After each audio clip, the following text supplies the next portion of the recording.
В ближайшие выходные 24 и 25 сентября в Сыктывкаре пройдет республиканская сельхозярмарка «Урожай-2022». Производители мяса, молока, овощей, меда, сборщики ягод, народные умельцы представят свой товар. Уже заявлено более 100 участников. Министерство сельского хозяйства Коми приглашает всех жителей и гостей посетить ярмарку. Будет организовано овощей и картофеля оптом. Мы получили уже предложения наших крупных товаропроизводителей, которые заявили, что цена, которая сложилась сейчас на начало сентября по картофелю, она для участников ярмарки и посетителей сохранится.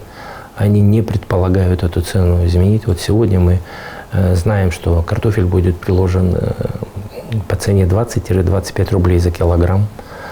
Будет продажа как в розницу, так и оптом, мешками, сетками там, до 25-30 килограмм.